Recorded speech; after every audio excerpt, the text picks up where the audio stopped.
भगवंतानं आपल्याला दोनच ऑप्शन दिलेले आहेत, एक आहे ते इथंच ठेवून जा, किंवा तुकाराम महाराजांसारखं वाटून जा. साधना आपण आपल्यासाठी निर्माण केली, त्याच्या किती अधीन जावं. साधनांवरती आपली पकड असावी, आपण ठरवावं किती वापरावीत, कुठे वापरावीत, कशासाठी वापरावीत. जेव्हा साधना आपल्यावरती अधीन व्हायला लागतात ना, त्यावेळेस जगण्यातली मजा संपून जाते. आज आपल्या सगळ्यांना वाटतं की आपल्याला सुख मिळावं, आपल्याला आनंद मिळावा, आपण समाधानानं जगावं. याच्यापेक्षा दुसरी काय अपेक्षा असते माणसाची. गेले 4-5 दिवस मी वाराणसीमध्ये होतो. आज सकाळीच पुण्यात आलो आणि थेट तुमच्यासमोर इथे उभा आहे. मी आपल्या सगळ्यांची भाषणं ऐकली, सुरुवातीचं प्रास्ताविक ऐकलं. मॅडमही आत्ता त्यांनी आपले सगळ्यांशी संवाद साधला. तुम्ही सगळी माणसं ही प्रकाश देणारी माणसं आहात. रवींद्रनाथ टागोरांची खूप सुंदर कविता आहे. त्या कवितेचा भावार्थ असा आहे, मावळतीला जाणाऱ्या सूर्याने एकदा प्रश्न विचारला होता, मी गेल्यानंतर या जगाला प्रकाश कोण देईन. त्यावेळेस सगळे ग्रह, सगळे तारे खाली माना घालून शांत उभे राहिले. कुणीही धाडस दाखवलं नाही की सूर्य मावळल्यानंतर आम्ही पुढे येऊ आणि आम्ही जगाला प्रकाश देऊ. त्यावेळेस एक छोटीशी पंथी पुढे आली आणि ती म्हटली, हे प्रभो, कुणी प्रकाश देवो ना देव, मी मात्र माझ्या परीनं प्रकाश द्यायचं काम करेल. आणि त्या पंथीनं पुढे येऊन अंधाराला भगदाड पाडायचं काम केलं. मला वाटतं सूर्य मावळल्यानंतर या जगाला प्रकाश देण्याचं काम जर कुणी केलं असेल, नाही सूर्य बनून आपल्याला जगाला प्रकाश देता यायचा, पण आपल्या आपल्या गावात, आपल्या आपल्या कार्यक्षेत्रात आपण जगाला प्रकाश देण्याचं काम करत आहात. त्याबद्दल मी पहिल्यांदा आपणा सर्वांचं मनापासून कौतुक करतो. ज्ञानोबांनी सांगितलं, दुरितांचे तिमिर जाओ, विश्व स्वधर्म सूर्य पाहो, आणि मग काय असेल ते जो जे वांछिल तो ते लाहो प्राणी जात. ज्ञानेश्वरी आपण सगळ्यांनी वाचली असेल, सगळी जरी वाचली नसली तरी पसायदान त्यातला आपल्या बहुतांशी लोकांच्या पाठ आहे. आणि त्यातली आपल्या सगळ्यांची आवडती ओवी जर कोणती असेल तर जो जे वांछील तो ते लाहो प्राणी जात. माऊलींनी थेटच सांगून टाकितलं हो, ज्याला ज्याला जे जे हवे ते ते मिळू दे. मग याच्यापेक्षा आणखी काय हवं असतं. परंतु माऊलींनी त्याच्या अगोदर सुंदर मेक मारून ठेवली आहे, ज्याला ज्याला जे जे हवे ते ते मिळेल, पण कधी मिळेल.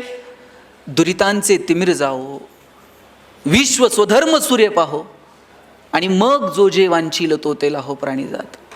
माऊली सांगतात की अंधार दूर होऊ दे, तिमिर दूर होऊ दे, अज्ञान दूर होऊ दे, विश्वरूपी सूर्याचा उदय होऊ दे, आणि मग ज्याला ज्याला जे जे हवंय ते ते मिळू दे. मला वाटतं की आपल्या आयुष्यातला अंधार दूर झाला, अज्ञान दूर झालं, तिमिर दूर झालं की मग आपल्याला जे जे हवंय ते ते मिळणार आहे, असं ज्ञानोबा माऊलींनी सांगितलं आहे. आज आपल्याला सगळ्यांना कशाची अपेक्षा आहे. आज आपल्या सगळ्यांना वाटतं की आपल्याला सुख मिळावं, आपल्याला आनंद मिळावा, आपण समाधानानं जगावं. याच्यापेक्षा दुसरी काय अपेक्षा असते माणसाची.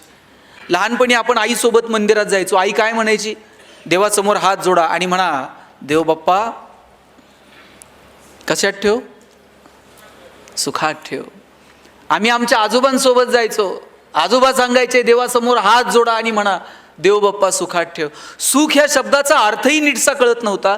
तेव्हापासून तर आयुष्याच्या शेवटच्या श्वासापर्यंत आपल्या सगळ्यांची अपेक्षा असते, देवानं सुखात ठेवावं, आपण आनंदी राहावं. जगात असं कोण आहे का की ज्याला वाटतं की आपल्याला दुःख मिळावं.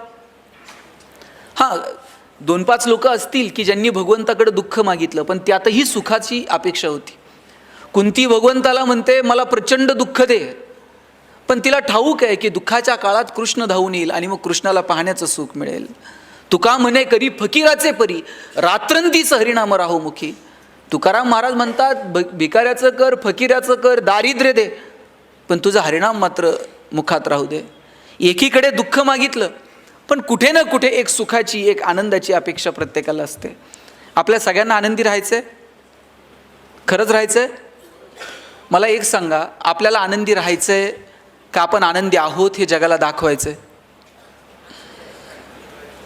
राहायचंय खरं, मग आनंदी राहणं खूप सोपं आहे. आपली गडबड कुठे माहिती आहे का, आपल्याला आनंदी राहायचं नाही आहे, आपण आनंदी आहोत हे जगाला दाखवायचं आहे.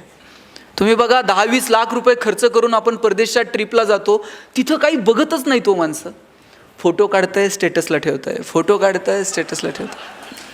बरं, आता स्टेटस ठेवायची सुविधा आहे, ठेवलं तर त्यात वावगं काहीच नाही. पण खरं दुःख कुठे आहे माहिती आहे का? ज्याच्यासाठी स्टेटस ठेवलं त्यानं जर बघितलं नाही ना,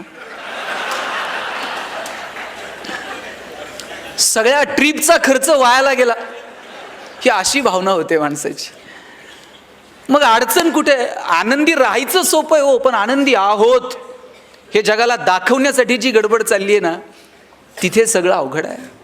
साधनं वाढत गेली पण आनंद किती होरपळत गेला आपण थोडंसं शोधून बघूयात. पूर्वी संवादाची साधनं कमी होती हो, माणसं थेट एकमेकांशी जाऊन बोलत होती. फार लांबच्या अंतरावर असतील तर पत्र पाठवत होती, पत्राची वाट पाहणं होतं. पोस्टमन जर पत्र घेऊन आला आणि आईनं जर ते पत्र वाचलं, आई पोस्टमनला म्हणायची बस बाबा चहा घेऊन जा. संवादात मजा होती, संवादाची साधनं नव्हती. आता संवादाची साधनं अपार आहेत, पण संवाद कधी संपला हेच कळलं नाही. मोबाईल तुमच्या माझ्या हातात आलेलं किती सुंदर साधन आहे, विदिन अ सेकंद तुम्ही जगापर्यंत पोहोचता. पण त्याचा इतका अतिरेकी वापर सुरू झाला की त्याचे दुष्परिणाम आता पाहायला मिळाले. ज्यानं मोबाईलचा शोध लावला त्याचं परवाचं स्टेटमेंट आहे, पश्चाताप झाला मला हे गॅझेट तुमच्या सगळ्यांसमोर आणून. वर्ष 0 ते 11 वयोगटातल्या लाखो मुलांचे डोळे निकामी झालेत, एवढा त्यांचा स्क्रीन टाईम वाढला आहे. मैदानावरती जाऊन खेळायला पोरं तयार नाहीत, घरातून पोरं मैदानावरती जातात आणि तिथे बसून मोबाईलवरती गेम खेळतात. 2-2, 2.5 वर्षाच्या पोरांच्या हातात तुम्ही मोबाईल देऊन टाकले आणि बाप असं कौतुकानं सांगते ना चौकात, मला कळत नाही ते त्याला कळते म्हणते मोबाईलमध्ये. ताई मला सांगा, मूल रडायला लागलं, लहानपण तुमचं मूल लहान असतं, रडायला लागल्यानंतर तुम्ही काय करायचं? त्या मुलाला जवळ घ्यायचं आणि जवळ घेतल्यानंतर ते मूल रडणं थांबवत होतं. ते जवळ घेतल्यानंतर ते का रडणं थांबवायचं माहिती आहे? आईच्या गर्भात असताना त्या पोरानं पहिल्यांदा काय ऐकलंय? आईच्या हृदयाचे ठोके ऐकलेले आहेत. त्याला ते इतके परिचित आहेत 9 महिने की त्याला जवळ घेतल्याबरोबर आई त्या बाळाला कळतं की अरे माझी आई आहे, आणि ते पोरगं रडणं थांबवत होतं.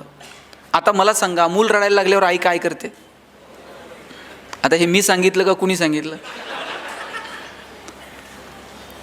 आई मोबाईल काढते आणि पोराच्या हातात देते, आणि पोरगं असलं पुढचं आहे, मोबाईल हातात आल्याबरोबर रडायचं थांबते. आईच्या स्पर्शाची जागा जर मोबाईलच्या स्पर्शाने घेतली असेल तर हा कुणाचा पराजय? विज्ञान तंत्रज्ञानाचा विजय आहे का मातृत्वाचा पराजय आहे? हे ठरवण्याची वेळ आली आहे. आत्तापर्यंत मी एवढंच सांगत होतो भाषणात. काल मी येताना प्रवासात पाहिलं, म्हणजे आईनं जवळ घेतल्यानंतर मुलांना रडणं थांबवणं ही पहिली पायरी होती. मूल रडायला लागल्यानंतर आईनं पोराच्या हातात मोबाईल देणं ही दुसरी पायरी होती. आणि काल मी पाहिलं, पोरगं तिकडं रडतंय तरी आई मोबाईल सोडायला तयार नव्हते. ह्याला काय म्हणायचं? साधनं आपल्यासाठी आहेत का आपण साधनांसाठी आहोत? साधनं आपण आपल्यासाठी निर्माण केली, त्याच्या किती अधीन जावं? साधनांवरती आपली पकड असावी, आपण ठरवावं किती वापरावीत, कुठे वापरावीत, कशासाठी वापरावीत. जेव्हा साधनं आपल्यावरती अधीन व्हायला लागतात ना, त्यावेळेस जगण्यातली मजा संपून जाते. आपण साधनांमध्ये मजा, साधनांमध्ये आनंद शोधायला लागतो. घरात जर पाहुणे आले आणि आई जर चहा घेऊन गेली ना, पाहुणे विचारायचे गणेश कितवीला आहे, कावेरी कितवीला आहे, पाऊस पाणी बरं आहे का? पाहुण्याला बोलायला वेळ होता. आता घरात जर पाहुणे आले आणि आई जर चहा घेऊन गेली, पाहुणा असलं काहीच विचारत नाही, गणेश कितवीला आहे, पाऊस आहे का, पाणी आहे, त्याला काही घेणं देणं नाही हो. आई चहा घेऊन गेली का पाहुणा पटकन विचारतंय, तुमच्याकडं छोट्या पिनचा चार्जर आहे का? हे अस्वस्थ आहे. आणि याच्या अस्वस्थतेचं कारण काय? याच्या मोबाईलची बॅटरी लो आहे. मोबाईलची बॅटरी लो असणं हे जर आमच्या अस्वस्थतेचं कारण असेल तर किती फंटूस आयुष्य आम्ही जगत आहोत. सोशल मीडिया किती सुंदर साधन आहे, आपल्याला व्यक्त होता येतं, जगापर्यंत पोहोचता येतं, जगात काय चाललंय ते कळतं. पण किती अतिरेकी वापर. साहेब, परवा आमच्याकडे एका घरात चोरी झाली. चोरट्यांना त्या चोरटे हाणमार करायला लागले आणि मारहाण करायला लागल्यानंतर जवळचं सगळं दागिने वगैरे सगळं काढून दिलं चोरांना, नवरा बायकोनं. बरं, ते सगळं समोर पाहून सुद्धा चोर समाधानी झाले नाहीत. चोर त्या बाईला म्हणले, तुझ्या नवऱ्यानं ॲनिव्हर्सरीला दिलेला आयफोन दे, तुझ्या भावानं तुला ते वाढदिवसाला पाठवलेलं नेकलेस दे. ती बाई म्हणली, तुम्ही चोर आहेत का कोण, तुम्हाला कसं माहीत? तिला आम्ही फेसबुक फ्रेंड आहोत आपण सगळे, आम्हाला माहीत आहे तुझ्याकडे काय काय दे म्हणले सगळं. किती अतिरेकी. आपल्याला सगळंच असं जगाच्या समोर जाहीर करायचं असतं, सगळं जगासमोर मांडायचं असतं. म्हणून मला म्हणायचं की ठरवून घेऊयात, आनंदी राहायचंय का आनंदी आहोत हे दाखवायचंय. आनंदी राहायचं असेल तर ते खूप सोपं आहे. किंबहुना सोये जीव आत्मयाचे लाहे, तेथ जे होय तया नाम सुख. ज्ञानोबांनी सांगितलं, बाबांनो, आत्म्याशी जे संबंधित आहे ना त्याला सुख म्हणावं. मी म्हणत नाही साधनांची निर्मिती करू नका, अरे केली पाहिजे. ज्ञान, विज्ञान, तंत्रज्ञान, नवीन जग आपण अभ्यासलं पाहिजे, नवीन जगातल्या संकल्पना स्वीकारल्या पाहिजेत, नाविन्य स्वीकारलं पाहिजे, नवनवीन साधनांचा वापर केला पाहिजे. पण किती, कुठे हे ठरवायला नको. आणि निवळ साधनांवरती जर माणसं सुखी होत असती, केवळ पैशाच्या जोरावरती जर माणसं सुखी होत असती, तर जगातली सगळी श्रीमंत माणसं सुखी झाली असती. पण सगळे श्रीमंत सुखी आहेत का? आणि सगळे गरीब दुःखी आहेत का? सुख, आनंद या संकल्पना आपल्याशी संबंधित आहेत, त्या केवळ साधनांमध्ये आपल्याला नाही मोजता यायच्या. आपल्या शेजारी भूतानसारखं राष्ट्र आहे ज्यांनी समाधानाचा निर्देशांक जाहीर केला. सगळ्या जगानं डोळे विस्फारले. भूतान सांगत होतं, आमच्याकडे चमचमीत रस्ते नाहीत, चकचकीत मॉल नाहीत, पण आम्ही जगात सगळ्यात समाधानी आहोत. पैसे नाही आहेत पण आम्ही समाधानी आहोत. एक तर दिवस असा येणार आहे की आपल्याला आपली सगळ्यांची प्रगती ही समाधानाच्याच पातळीवरती मोजावी लागणार आहे. कारण पैशांच्या स्पर्धेमध्ये आपण कधीच पहिले येणार नाही आहोत. आणि आलो तरी तिथं गेल्यानंतर आनंद आहेच की नाही ह्याची शंका आहे. एक श्रीमंत माणूस त्याच्या कोट्यवधी रुपयांच्या बंगल्यामध्ये बसलेला होता. त्यानं बायकोला सांगितलेलं होतं की तेल नसलेली चपाती दे, मीठ तिखट नसलेली भाजी दे. मस्त AC लावत महागड्या कोट्यवधी रुपयांच्या बंगल्यामध्ये AC लावून तो जेवण करत होता. त्याच्या खिडकीच्या बाहेर धुराचे लोट प्रदूषण वाढवत होते. आणि त्याच वेळेला साधारण कमाई असणारा एक शेतकरी शेताच्या बांधावरती बसून तेल, मीठ, मिरची खात होता. समोर पाटातून पाणी वाहत होतं. हिरवगार शेत समोर डोलत होतं. पैसे कमवू नका या मताचा मी नाही आहे. पैसे कमवा, तो पुरुषार्थ आहे. पण केवळ पैशांसाठी जगणं म्हणजे जगणं नाही आहे. काहींकडे ढिगानं पैसे आहेत पण त्याचा आनंद घेण्याची सुद्धा वृत्ती नाही, तर काय म्हणावं. पैसे प्रचंड आहेत परंतु खर्च करण्याची दानत नाही किंवा योग्य ठिकाणी खर्च करावं ही भूमिका नाही. आमच्याकडे साहेब एका माणसाकडे सोन्याची वीट आहे आणि पिढ्यानं त्यानं जपून ठेवली आहे. त्याच्या आज्यानं त्याच्या बापाला दिली ती, बापानं त्यानं ह्याच्या पोर पिढ्यानं ती सोन्याची वीट जपून ठेवली आहे. यानं कधी बायकोला साडी घेतली नाही नीट, यांनी कधी पोरांच्या शिक्षणाला लवकर कुठं 2 रुपये खर्च केले नाही. वीट मात्र तशीच्या तशी घरात पुरून ठेवली होती. दर रविवारी उठायचं, उकरायचं, हाय का नाही बघायचं आणि परत पुरून ठेवायचं. एवढाच उद्योगाच आहे. वीट खर्च करायची नाही, पुरलेली वीट फक्त रविवारी उठून उकरून बघायची हाय का नाही आणि परत लपून ठेवायची. एक दिवशी वीट चोरीला गेली. वीट चोरीला गेल्यावर रडायला लागला. म्हणला पिढ्या जपून ठेवलेली सोन्याची वीट चोरीला गेली. पोलिसांकडे गेला, पोलिसांकडे तक्रार केली. म्हणला सोन्याची वीट होती, चोरीला गेली. पोलीस म्हणले कुठं ठेवली होती? घरात ठेवली. कुठं? पुरून. आणि काय करायचा? काय नाही साहेब, दर रविवारी उठायचो, उकरायचो, हाय का नाही बघायचो आणि परत पुरून ठेवायचो. या रविवारी उठलो, उकरलं आणि वीट चोरीला गेलेली दिसली. पोलीस म्हणले एवढंच आहे ना, उद्या ये, तुझी वीट तुला सापडून देऊ. दुसऱ्या दिवशी हा गेला, पोलिसांनी त्याच्या हातात दगडाची वीट दिली. दगडाची वीट दिल्यानंतर म्हणलं चेष्टा करता का, माझी सोन्याची वीट होती, तुम्ही दगडाची दिली. पोलीस म्हणले तुला काय घेणं आहे दगडाची असू नाही तर सोन्याची? घरी जायचं, पुरून ठेवायची, हाय का नाही बघायची आणि परत झोपायचं. मग सोन्याची असू नाही तर दगडाची तुला काय फरक आहे का? काहींकडे ढिगाण आहे साहेब, पण ते योग्य ठिकाणी खर्च करण्याचं जर कळत नसेल काय करणार आहोत आपण? भगवंतानं आपल्याला 2च ऑप्शन दिलेले आहेत. एक आहे ते इथंच ठेवून जा किंवा तुकाराम महाराजांसारखं वाटून जा. आता तुकाराम महाराजांसारखं वाटून जायला लय मोठं मन लागतंय. मग आपल्याकडे दुसराच ऑप्शन शिल्लक आहे ते ठेवून जा. एकही रुपया वरती घेऊन जाण्याची सुविधा नाही. आणि असती तर आपण सोयीनं गेलो असतो का? ह्याचं नेता येईल का, त्याचं नेता येईल का, काय करता येईल?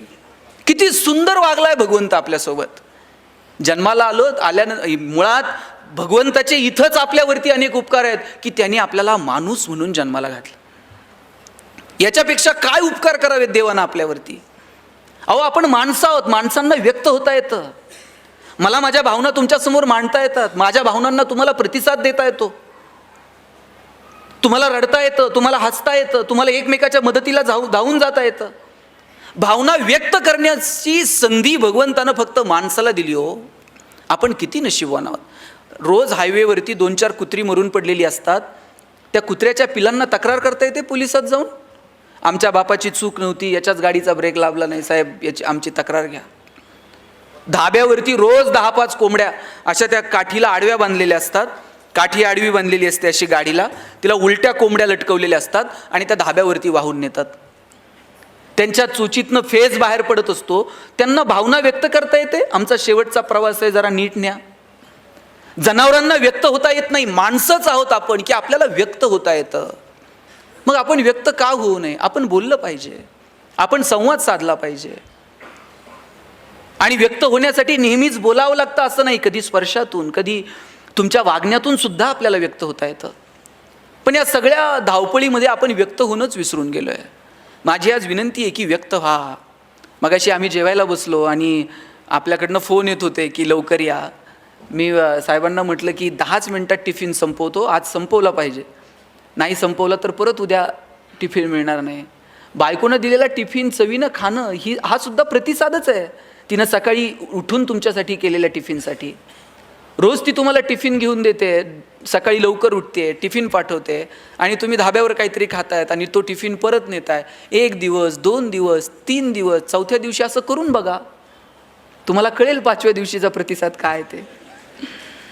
कधीतरी तुम्ही तुमच्या प्रतिसादातून व्यक्त व्हा. आणि नेहमीच प्रतिसाद काय माहिती आहे का, आपण प्रतिसाद द्यायला कमी पडतो, आपली भूमिका कायम प्रतिकाराची असते. नात्यात जर छान आनंदी राहायचं असेल ना तर प्रतिकार नाही, प्रतिसाद द्या. मी असंच लग्नाला गेलो होतो एका, आणि सगळे नवीन जोडपे होते, सामुदायिक विवाह सोहळा होता, आणि भाषण करताना मी सांगितलं प्रतिकार नको, प्रतिसाद द्या. त्या नवीन जोडी होती लग्न झालेली, त्यांनी असं वहीवर तिथं लिहून घेतलं, प्रतिकार नको, प्रतिसाद द्या, गणेश शिंदे. घरी गेल्यानंतर बायकोनं अशी आनंदात पर्स बिर्स फेकून दिली, नवऱ्याच्या असा डोळ्यात डोळे घालून पाहिलं, म्हटली मैं तेरे लिए मर जाऊंगी, मिट जाऊंगी. बायको म्हटली मैं तेरे लिए मर जाऊंगी. नवरा म्हटला बघ कसं जमतंय तसं कर. म्हटले हे काय? म्हणले ते सकाळी सरांनी सांगितलं ना, प्रतिकार नको. कुठं प्रतिसाद द्यायचा आणि कुठं प्रतिकार करायचा हे जर कळलं नाही ना तर मग गफलत होऊन जाते.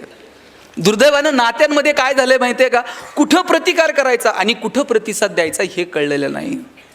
मगाशी मी म्हटलं ना की अहो काय हो मी कौतुक करतो की तुम्ही आज सगळ्यांना विथ फॅमिली बोलवलं. कधीतरी त्यांनाही कळलं पाहिजे आपला नवरा काय करतो.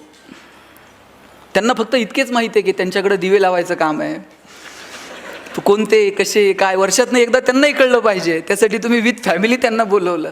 आणि माझं सगळ्या महिला मंडळींना सांगणं आहे की नवरा बायकोचं नातं हे इतकं सुंदर आहे ना, ते आपण समजून घेतलं पाहिजे. आज ज्या यशवंतराव चव्हाण साहेबांच्या नावानं हे सभागृह आहे, यशवंतराव चव्हाण साहेबांची ही कर्मभूमी आहे. काय नातं असतं नवरा बायकोतलं तुम्हाला सांगतो. चव्हाण साहेबांना मूल झालं नाही, चव्हाण साहेबांनी वेणूताईंना पत्र लिहिलेलं होतं की वेणू आपल्याला मूल होऊ शकत नाही, तू वेणूताईंनी चव्हाण साहेबांना पत्र लिहिलं होतं, साहेब आपल्याला मूल झालं नाही, तुम्ही दुसरं लग्न करा. चव्हाण साहेबांनी परत पत्र लिहिलं वेणूताईंना, तुझं पत्र मला मिळालं, तू सांगितलेली संकल्पनाही मी वाचली, पण वेणू ज्या दिवशी तुझ्यासोबत मी फेरे घेतले तेव्हापासून तर शेवटच्या श्वासापर्यंत यशवंतराव वेणूसाठी आणि वेणू यशवंतरावासाठी परत असं पत्र मला पाठवू नको.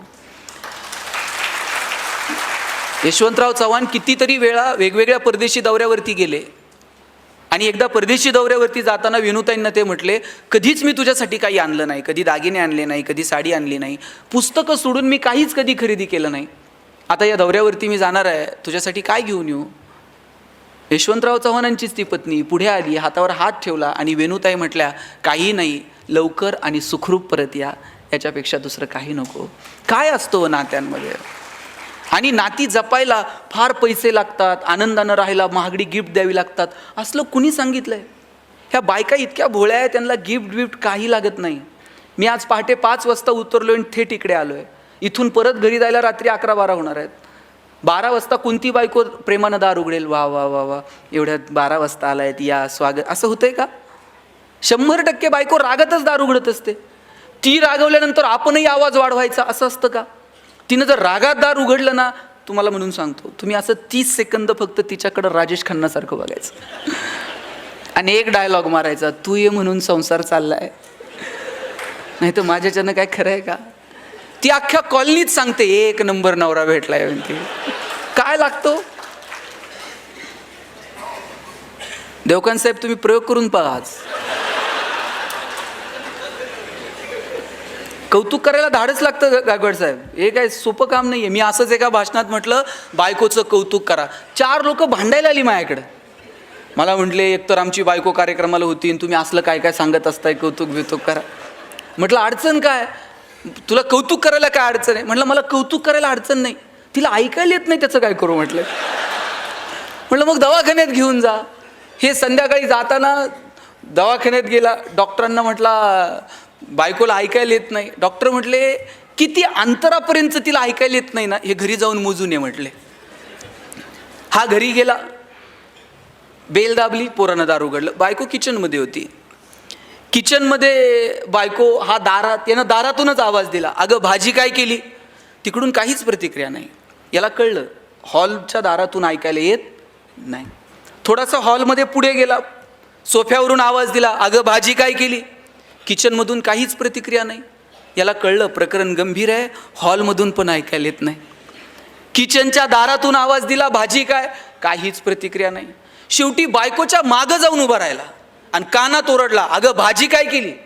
बायकोनं हातातली कढई अशी दंदिशी आदळली, म्हणली 4 वेळा सांगितलं ना तुला बटाट्याची केली म्हणून.